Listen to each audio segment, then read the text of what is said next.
So tonight we're looking at the Bishop's 30-30, and Sylvia will say a word on that in a moment. But maybe just to note that like the theme of Pope Francis from the beginning, his theme, like in the joy of the gospel, in that initial letter, in care for our common home, his letter on the environment, and in social friendship. Like he's talking about engaging with all people of goodwill, to to care for our common home and to build a civilization of love. So he's a very, very broad vision. He's not focused solely internally on us as church. He's saying we need to reach out and we need to engage with folk.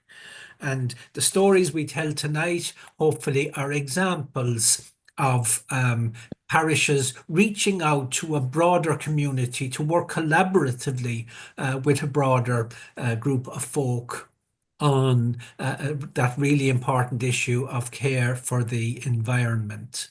So, in line with what you've just already said, Pope Francis is interested in solidarity and reaching out. And the story is that at one of the big international meetings, we know there's a big international meeting about climate every year. There's also one on biodiversity. And at the one in 2022, they said, listen, we'll have to do something really significant and drastic. Let's aim to protect 30% of land and 30% of sea, to protect it and to heal it. Somebody from Ireland was at that, I'm sure more than one, and they came back to the bishops and they said, could we not do something like that here?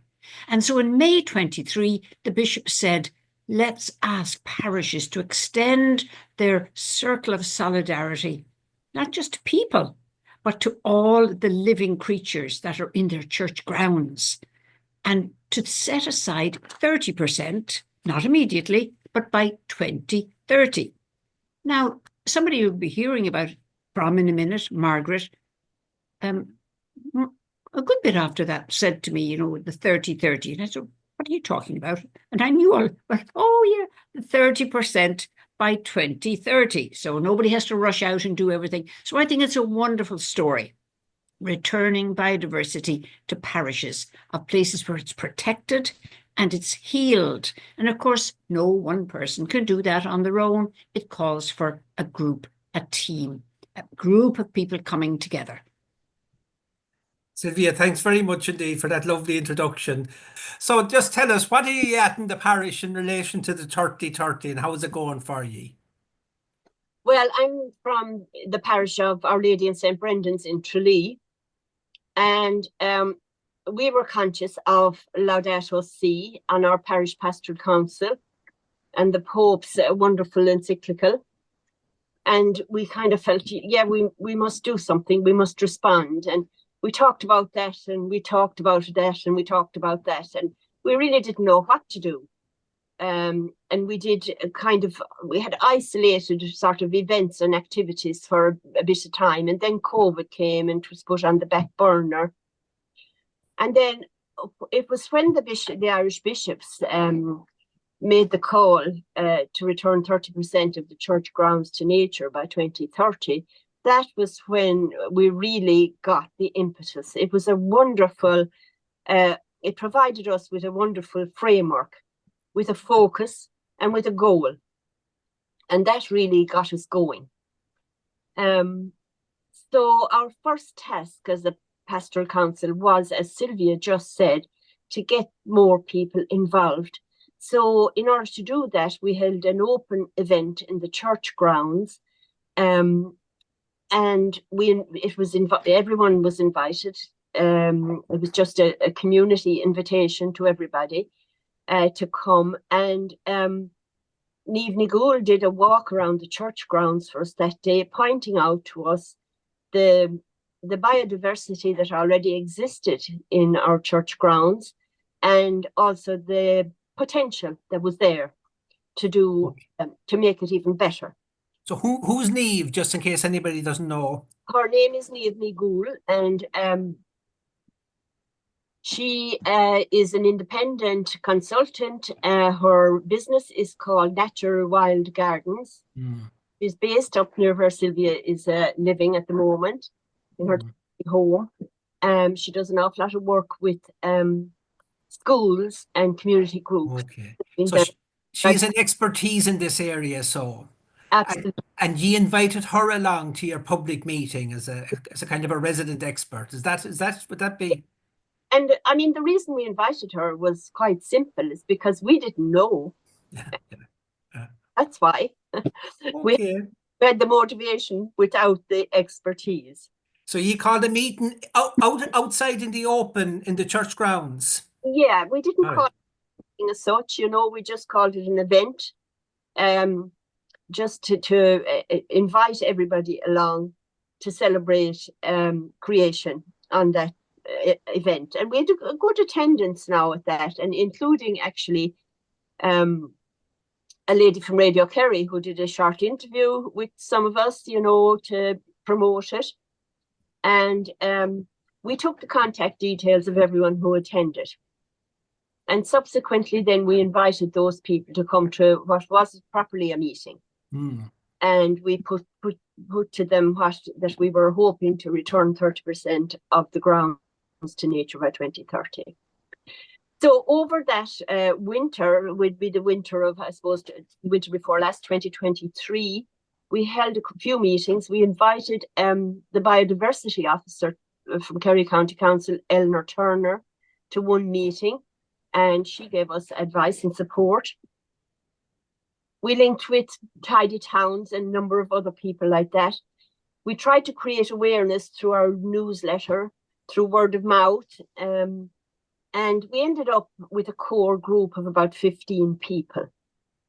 And over that winter, with our few meetings, we became acutely aware of our own lack of knowledge. And we felt that the first step we needed to take was to inform ourselves. So back to Niamh for her expertise. And what we agreed at the time was that she would do with us 3 sessions over a period of time, which we decided, 3 separate sessions, which would be, she was naming it kind of sessions to develop a plan. But actually what it was training for us, our group, as well as all of us working together, looking at what we have already in place in our church grounds and what was possible over the period of time that we had suggested up to 2030. And I suppose Niamh's, what I took away mainly from her overall presentation was she invited us to see the church grounds with new eyes. And at the time, that was just a phrase. Now I see what she meant. I see the church grounds with new eyes, and so do all our group. And we see things we never saw before, and we treasure them. So we informed ourselves, as I said, over those 3 sessions. And right, the next thing we did then was we contacted the groundskeeper who looks after the church grounds, and we explained to him what we were doing. When Niamh was finished with the 3 sessions, what we ended up with was a very detailed, comprehensive, clear plan about what each area in the church grounds is capable of doing to enhance biodiversity. And if anyone knows the church grounds in St. Brendan's, they look very manicured and very kind of neat and tidy. But she pointed out to us that even in this neatness and tidiness, there's a lot of stuff that is possible without making a mess of the whole place. So we were really thrilled with her. And we got a Google map. We used Google Maps to get an overhead picture of the church grounds, which kind of frightened me when I saw it first, because it looked like nothing but a car park, which basically, I suppose, the main part of our grounds is a car park, which is needed. But nevertheless, there are loads of green areas, trees, shrubs, plants, stone walls, wonderful, wonderful resources there in order to enhance biodiversity. So then what did we do? We had done at this point an awful lot of talking with very little action. So last spring, we marked off a part of the lawn, agreed with the parish priest. We felt it very important to work with the parish priest at all times as well. After all, he is responsible for the grounds. And he has been amazing and very, very supportive of everything we have done. So we agreed a section of the lawn to mark off to leave unmowed last summer. Just maybe a quarter of what the green area that we have.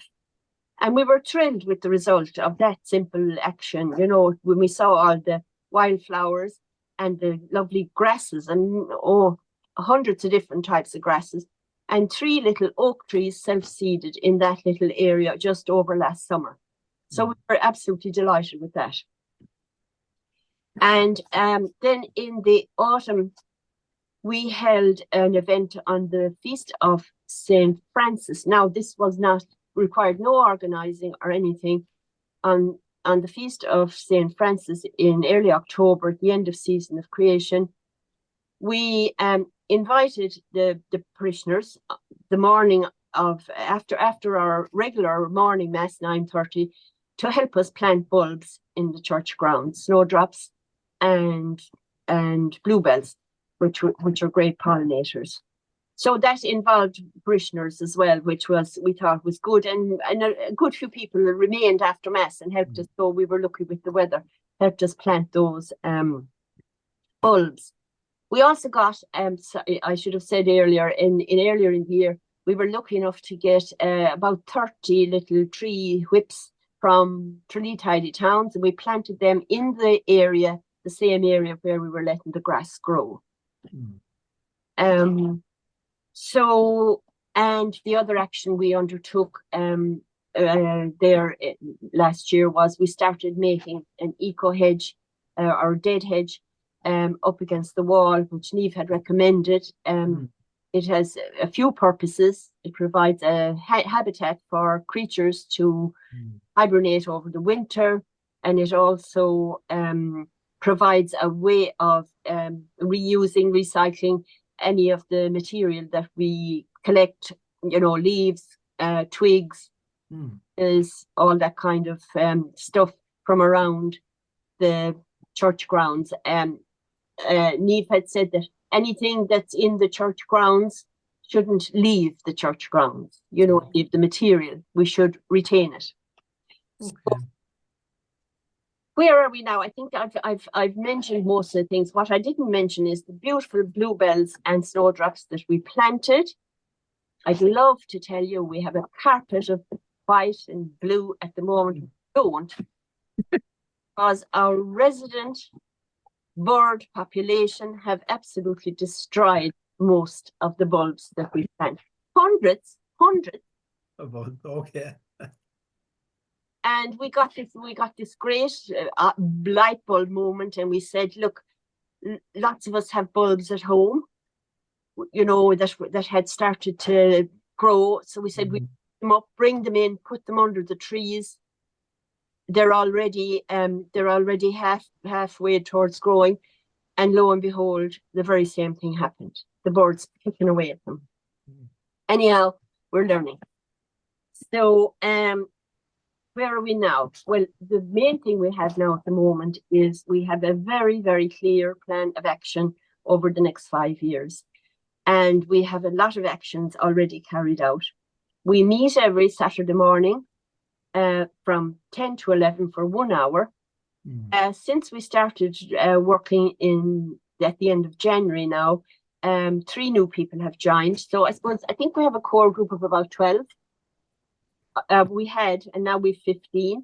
So the important thing is that all those 15 people are clear now about what our plan is, our overall plan. And our first meeting in the new year, we looked at our overall plan and we took a few actions from it for the spring. So everyone is clear what they are. So everyone doesn't need to turn up every Saturday morning. if 5 or 6 turn up, which would be the minimum to have, as long as there's 1 or 2 people there who know the plan, that's all that matters. And the work can Yeah. What I'm hearing from you there is very simple, that ye held a public event in the church grounds, ye brought in a local expert, that expert helped you to devise a plan up to 2030, and one step at a time you're implementing that plan, nice and easy. You're not killing yourselves, but you're getting there step by step. All right. One other thing I'd like to say, Martin, in case I forget it. An important part of what we're doing is to keep the parishioners informed about what's going on. So we're fortunate now. We were given there are 2 large notice boards in our church porch, enclosed boards. They're very good, and we were allowed to use those. So ongoing, we have the overall plan there, and we have our short-term plan there, and we put up photographs of our progress and what we're doing, and photographs of what is flourishing in the grounds at the moment, at any given moment, and we change that around about monthly. All right. I think that's important. And the other thing that we think is important is to continue to build links with groups like Tralee Tidy Towns, like the JPIC, other parishes in the diocese. Thank you. Sorry for that, no, but no, good. Thanks very much for that. How'd you there? So we'll switch over to Kilnarglen, to Sinead and Declan, and hear what ye have to say, what your story is. We benefited from the contacts from other people in other parishes right back 15, 20 years ago. And then 2020,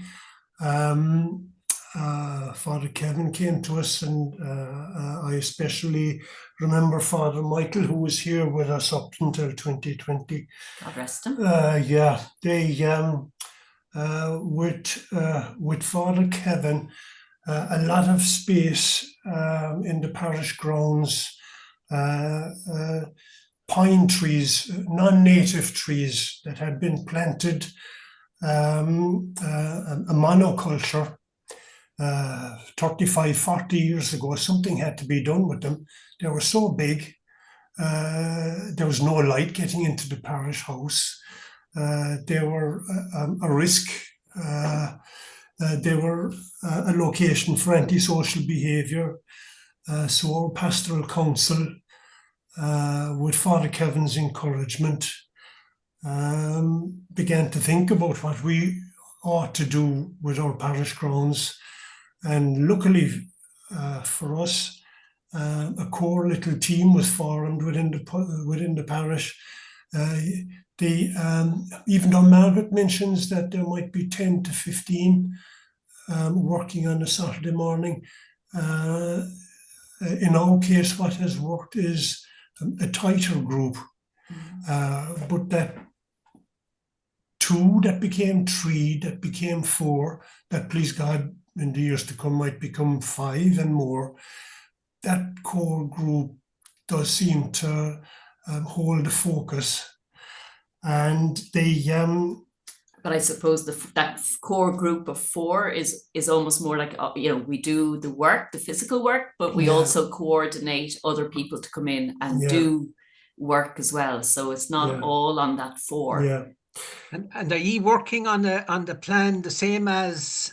Yeah, so like that, Declan would have started much earlier on. I mean, as I said, Declan was really the person who had the foresight to even think about this 15, 20 years ago, and started with a small wildflower area with the kids in schools planting bulbs every year during the season of creation. Once, COVID, I suppose, gave us an opportunity where we had time in our hands to look at how could we extend that project.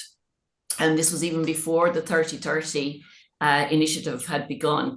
Declan was very engaged with JPIC and had a vision for that we could do more around the grounds.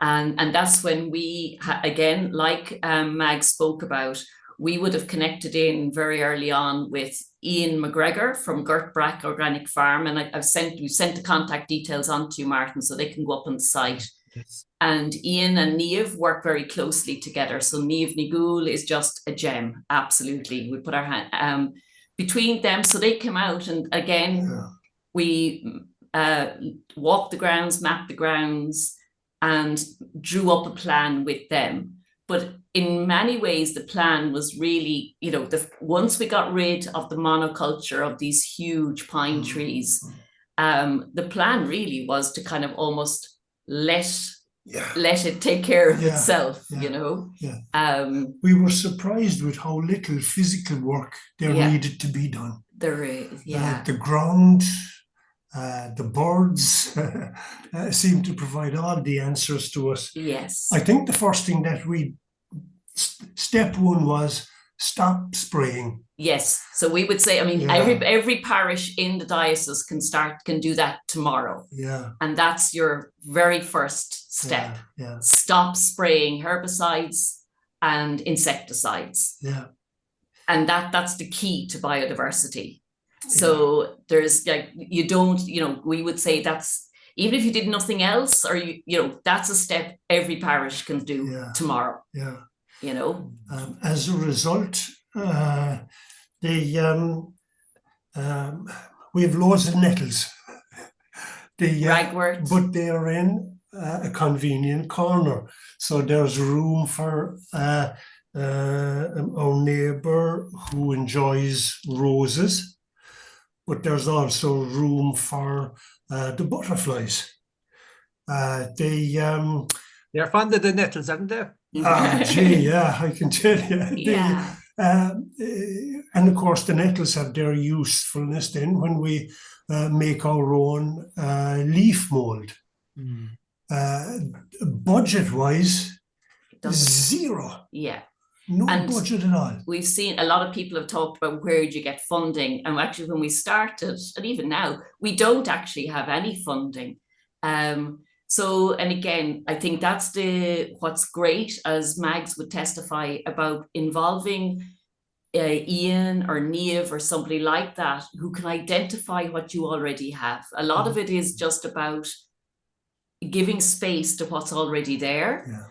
And then throughout the seasons to start understanding how to collect the seeds so that you can scatter those the following year. So you don't have to spend money on seeds or even bulbs. You don't actually have to do any of that. It's, the core is there. What we found very helpful over those last 5 years were our connections with our friends and neighbours in the wider community. I emphasise who are not part of our parish, but my word, the bridge that our common interest in what we term our common So maybe home. we need to clarify what groups those were.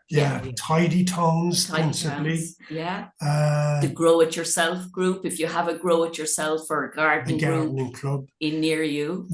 Tap into them, tap into their expertise and knowledge. And had you connection with one of the schools? So that grew later. So I suppose, and again, yes, we did have a plan. So I suppose where we did have to have a budget was like that. We've replanted native hedgerows. So we did get hawthorn, whitethorn, spindle, holly, and we planted a hazel hedge. But all the vegetable beds and everything that we've made have all been made using logs that we had from when the trees were cut down. So we didn't go out buying planks of wood or sleepers or anything like that. The compost we make on site, the leaf mold, we gather up the leaves. And we have, I suppose, we started then connecting in with the schools. So the primary schools, the one next door, which is very convenient because it's within walking distance, started coming in days that either Declan or myself were available, and they might do, seed saving or little things like that. And then I suppose the connection with the secondary schools started when we were very, I suppose, when the Pope's documentary film, The Letter, was launched, we got that very quickly, and we thought this is a good hook for secondary schools. Yeah. So we had a showing of that for all the 3 secondary schools in the area, all the senior cycle students. Out of that, we built connections with the TY programs, who now have started coming into the garden as part of their TY work. So every Monday morning from 9:30 to 12, we have TY students in the garden on a rotation. And so it's been great. So, and they're doing things like it's all dirty work, you know, and they get stuck in. So it's making compost. There's nothing, you know, I don't even think they've planted anything yet. It's all the kind of the hard work, spreading bark, spreading mulch, collecting leaves.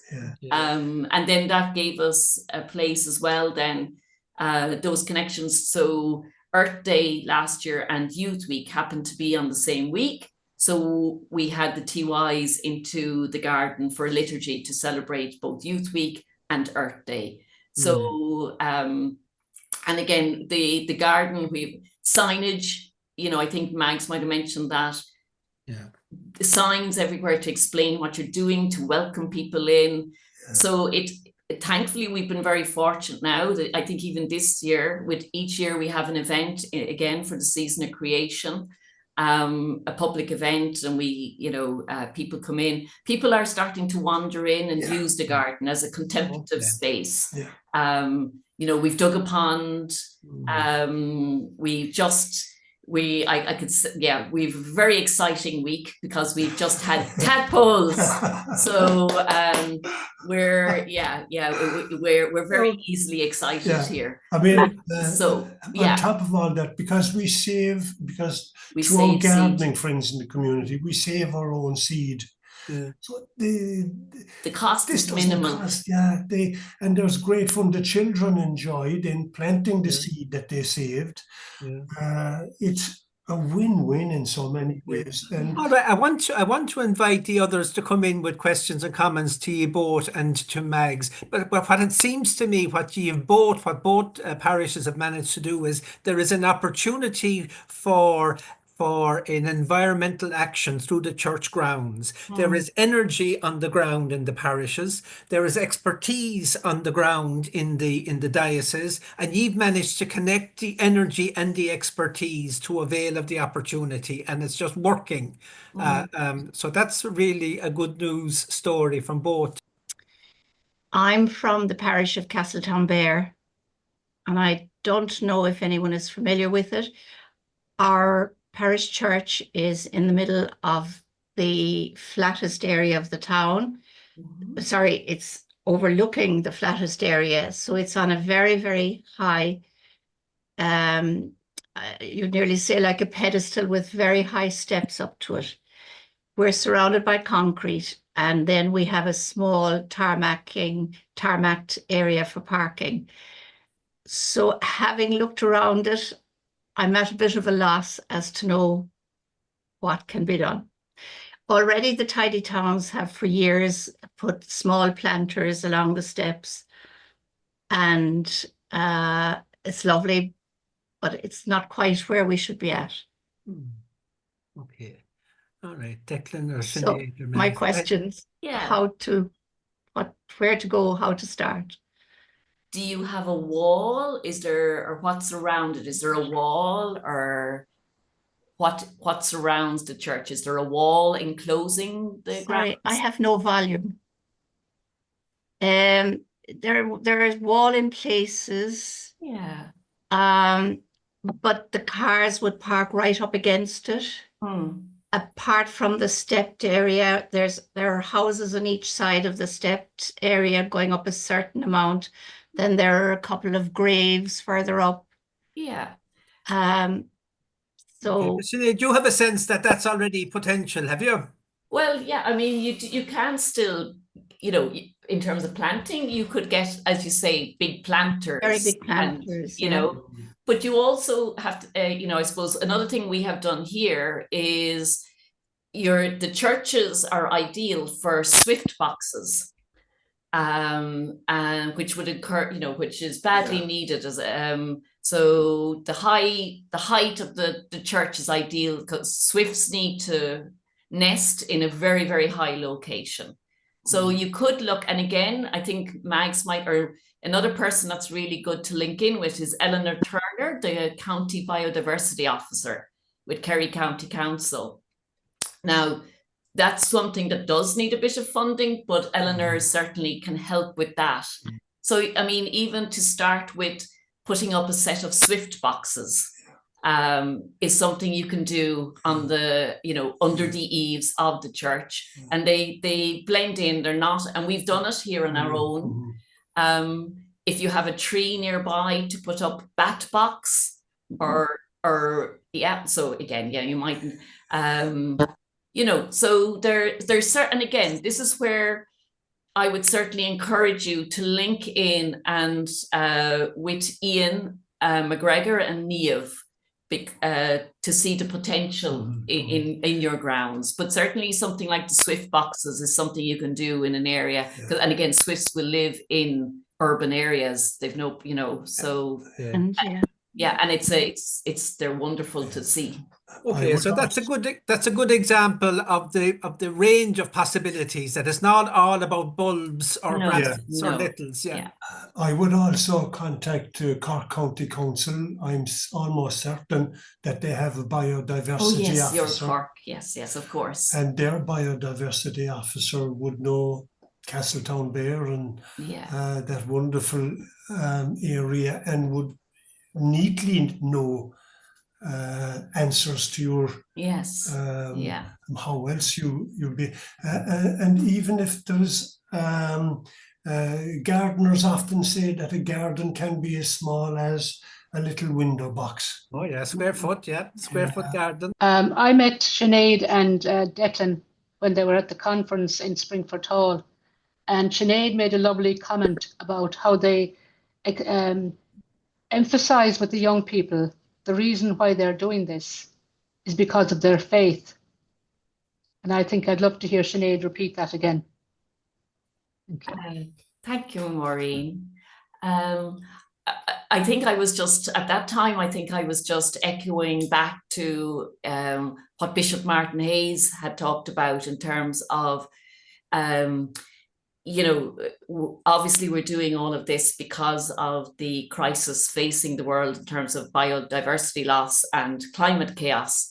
But to be very clear, I suppose, are not to be afraid to explain to people that the impetus or the for us is we're doing it as a faith community, and because it's very central to our faith. And to that, and I think that when we talk about that with young people, it's quite an eye opener for them to hear about the Catholic Church in terms of its role around climate justice and biodiversity restoration, and how that links in then to social justice in terms of care of the underprivileged, or people's in other areas. So it was really that we would I suppose put the faith essential to the work that you're doing, and not to be afraid to own that. And I might say, because we are continuously encountering people who don't belong to our parish, but they still belong to us and we belong to them.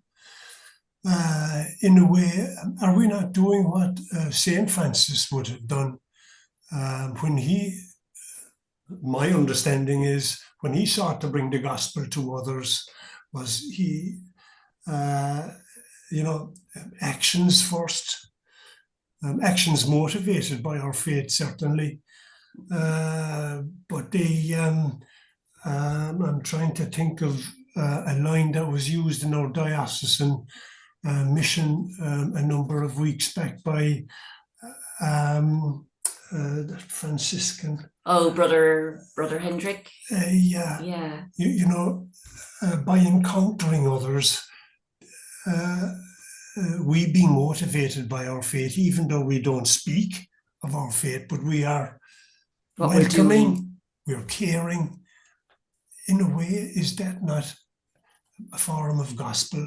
We have been struck by how more visible our parish has become locally in interacting with our Tidy Towns group, in interacting with our new neighbours from the Ukraine, our new neighbours from further afield, and our young people, especially as a result of our garden project.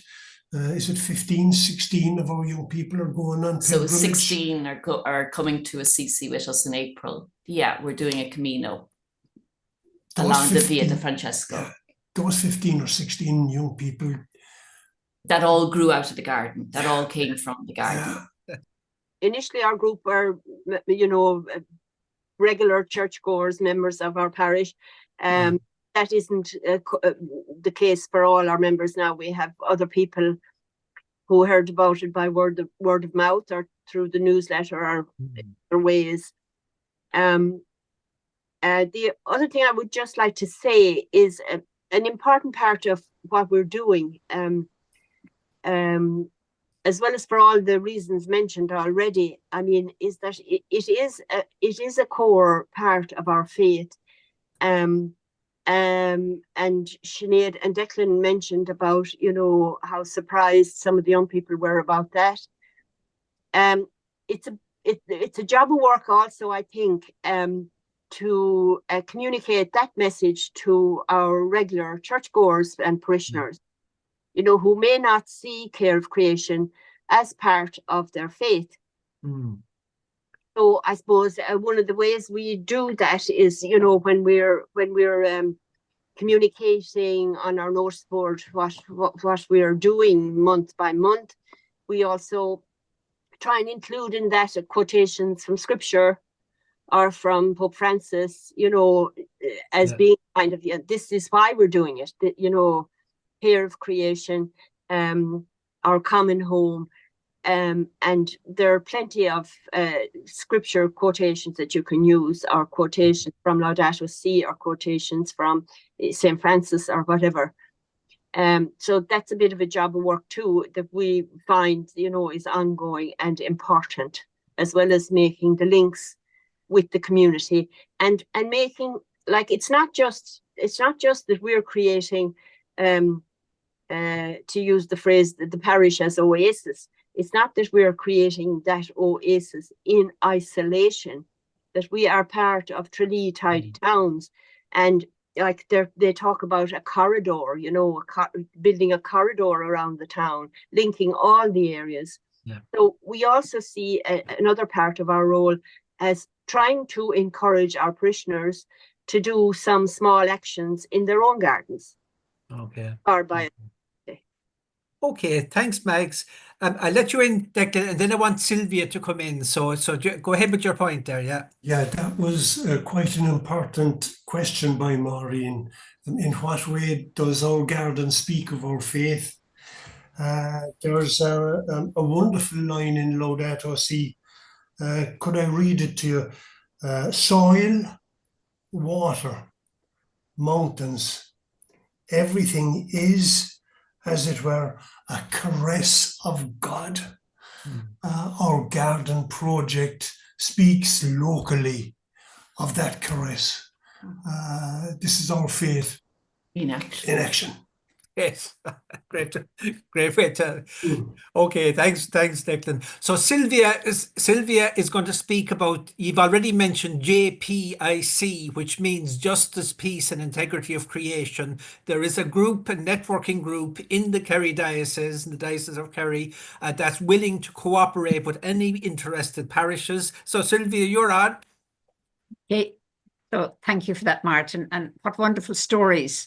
And JPIC, this, because it's the other is such a mouthful, we use the little acronym JPIC, started way back with Bishop Bill Murphy in the lead up to the millennium. That's the story of that origin, and various committees were set up in the diocese. We started as Justice, and then we became Justice and Peace, and then we added on Integrity of Creation, looking after the integrity of creation. And so all of those different kind of issues are the issues that we want to raise awareness of. Obviously, tonight we're looking at the IC part, integrity of creation, but we also look at homelessness, racism, addiction, and we provide resources on those. So one of our roles is raising awareness. One of the other roles is providing resources, not necessarily all our own, because there's all sorts of people developing resources. Right beside me here, I've got my trochra box. And so the resources for Lent for 2025 are absolutely amazing, including 52 quotations from Laudato Si. So you can have one for every week of the year in your parish bulletin. You can just copy and paste. And why is that so important this year? Because it's the Jubilee year and it's Laudato Si at 10. It's 10 years old this year, which is why Pope Francis is so close to us in our prayer at the moment. And hopefully he feels our closeness to him. So, and then we have a network, and Maureen, in her interaction there, spoke about a conference down in Mallow. That was a conference of 4 dioceses, all on the Return to Nature project. And before that, the idea was to have somebody from every pastoral area go to that, or a few people, obviously. It's always better if, like, you don't come back on your own with all this information. So we had a Zoom with the people who were going from Kerry, and we had a follow-up Zoom with those afterwards. And that's an expanding circle of solidarity, to use the language we're talking about tonight. So anybody can jump in on that, because there we are. They got Swiftbox. How did you get Swiftbox? God, we'd love to get those. I've got a cherry picker myself. So we wouldn't have that expense. I personally don't have a cherry picker. But, there's all the expenses that are involved. And where did you get your funding? And of course, JPIC produces leaflets. So this is the one for last year. We started calling on the return to 30% back in 23. And we gave them the steps, which we'll talk about in a minute. And we did it again in 24. But sometimes a leaflet gets left there, or it never actually even surfaces, or it never gets read after all our hard work. Sad, sad. So that's one of the things we do, providing resources and connecting people. And so there's a little slide, and on the slide it says the way to connect with us is through the Pastoral Centre in Killarney. You can see we're inspired by the gospel, and we're committed to promoting Catholic social teaching. And Laudato Si is now part of that. That's what Pope Francis said. Raising awareness, encouraging action. There's plenty of action being spoken of here tonight. Providing resources and building networks. So then the steps. Now look at all those lovely 1, 2, 3, 4, 5, 6. What do you think they are? Who can tell? Sinead, can you tell what they are, those yellow things? They are dandelions. Dandelions is the wonderful flower that's out at the moment that is so precious for our hungry pollinators. And there's even a pollinator on it. I captured it just down the road the other day. So if you're going to do something, now, is it set in stone? No. But invite your parish pastoral council to discuss and welcome interested parishioners. Somebody needs to gather this group. You can see what Margaret did, and I was part of that at the time because we were all invited, and include the caretaker or grounds person. And then consider the experience in your group. Who knows, you might have a botanist, you might have a community worker from a garden. You don't know who's in your place. You might have a landscape artist or something. So consider the experience of your group, and then the gaps, the support that you'll need. And then together you need to map your grounds. It might be a pencil and paper, going around the grounds and noticing the wall, the damp patch, the patch where all the, this we had in my parish in Ballymac, where all the old oases used to be dumped. And of course, these resources are all going to be available, because there is a wonderful little map drawn up here in Kerry, here by a group called Kerry Earth Education Project, with those people involved who've already been mentioned. Resources, there's wonderful resources out there. Look, there's 3 being mentioned, or 4. The wonderful one from the All Ireland Pollinator Plan, the Faith Communities booklet. Gardening for Biodiversity is just a gem. The Irish Bishop's website. You need to take it bit by bit because there's so much on it. Everything you'd need. And then there's a wonderful how-to video which is called Return to Nature. And maybe, do you need to go down another tiny little bit? Just at the bottom, does it need to scroll up? Maybe you can scroll see. down there, Jerry, yeah. It says, join the JPIC Parishes for Biodiversity, or you can call it 30, whatever you want to call it. And that's Kerry, the Pastoral Centre in Killarney. I can't quite see the bottom of that slide, but somebody who can. Can you scroll that slide, Jerry? No, maybe No, it it's is not possible, not possible. Okay, but you can read it off maybe. It's just the Pastoral Centre there in Rock Road in Killarney, and that's the email address to contact this group.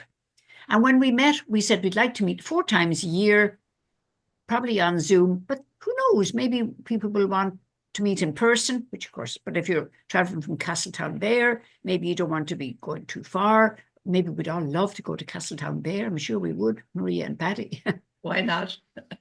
Why not? Yeah. So that's my two. Yeah. Is that helpful a little bit?